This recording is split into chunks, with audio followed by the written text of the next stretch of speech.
Активная разминка перед стартом поединков – это, пожалуй, самое важное условие для успешного выступления спортсмена на любых соревнованиях. Здесь лучшие самбисты боевого стиля со всей страны. Каждый из них готовился к состязаниям не один месяц и сегодня заряжен только на победу. Ты впервые приезжаешь в Республику Ингушетия? Нет. Который раз уже? 10-20, вот так. Насколько ты готов бороться сегодня? Я полностью готов и порву любого. Участники выступают одновременно на 4 татами. Согласно регламенту соревнований, одними из первых выходят самые юные бойцы, которым нет и 8. Поэтому ждать каких-то технически сложных приемов и бросков не стоит. Но это не самое важное. Главное – дух соперничества и огромное желание победить любой ценой. Ты победил своего соперника. Он тяжелый для тебя был? Что? Тяжелый для тебя был соперник? Тяжелый? Нет. Легкий был, да? Да. На турнире представлены несколько ингушских команд из различных спортивных клубов региона. Учитывая масштаб проводимых соревнований, опытные тренеры со своими подопечными усиленно к ним готовились. Заявили сразу по 10-15 человек.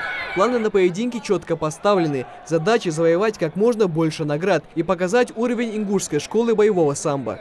Ну, ребят мы довольно много привезли. И новичков, и тех, которые поопытнее, чтобы обкатать ребят. Ну, как всегда, рассчитываем только на это.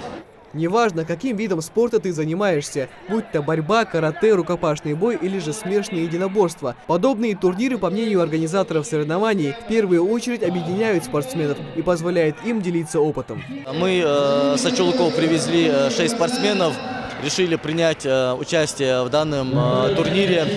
Вот, к турниру готовились где-то чуть более месяца. Хочу пожелать нашим красивых побед. Главное, все поединки провести без травм. Наша цель – это популяризация спорта, популяризация боевого самбо. Это увековечивание памяти выдающихся людей, сынов ингушского народа, коим является Зам Индиев. Об этом речь. То есть мы преследуем цель не только, скажем так, отработать соревновательную цель, но и с тем, чтобы, скажем так, используя турнирную возможность, ознакомить спортсменов, юных и постарше ребят.